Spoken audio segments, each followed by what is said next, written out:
শন TET বাংলাদেশের pace bowling বিভাগে coach হিসেবে সর্বশেষ সংযোজন। চুক্তি শেষ হওয়ার প্রায় 10 মাস আগে আন্দ্রে অ্যাডামস টাইগারদের দায়িত্ব ছাড়ালে এই অস্ট্রেলিয়ানকে নিয়োগ দেয় বিসিবি। গত 20 মে বাংলাদেশ দলের সাথে আনুষ্ঠানিকভাবে কাজ শুরু করেন অস্ট্রেলিয়ার সাবেক এই ফাস্ট বোলার।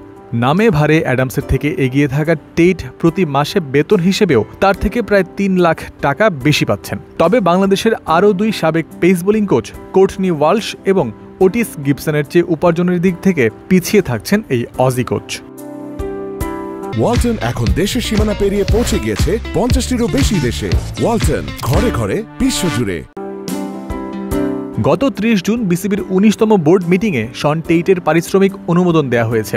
2027 সালের 30 নভেম্বর পর্যন্ত বাংলাদেশ দলের সাথে কাজ করার জন্য তিনি পাবেন $4,20,000। বর্তমান বাজার মূল্যে বাংলাদেশি মুদ্রায় এর পরিমাণ দাঁড়ায় 5 কোটি টাকারও বেশি। টেইট যার স্থলাভিষিক্ত হয়েছেন সেই আন্দ্রে অ্যাডামস প্রতি মাসে বিসিবি থেকে বেতন হিসেবে পেতেন $11,500 বা প্রায় 14 লাখ টাকা। বিপরীতে শন টেইট বেতন পাচ্ছেন $14,000 করে বাংলাদেশের মুদ্রায়, যার পরিমাণ প্রায় 17 লাখ টাকার মতো।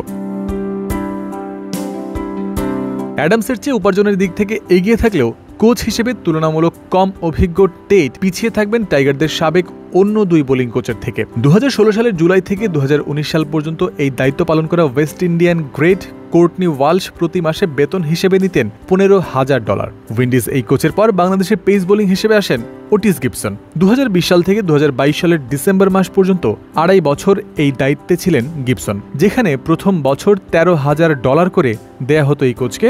মেয়াদের দ্বিতীয় বছরে যা বেড়ে দাঁড়িয়েছিল $15,600। ওটিসের এই উদাহরণ থেকে ধারণা পাওয়া যায় শন টেইটের কাজে খুশি হলে তার বেতনও বৃদ্ধি করতে পারে বাংলাদেশ ক্রিকেট বোর্ড। একই সাথে বিসিবির গত সভায় এই সিদ্ধান্তও হয়েছে টেইটের আয়করের সম্পূর্ণটাই বহন করবে বোর্ড।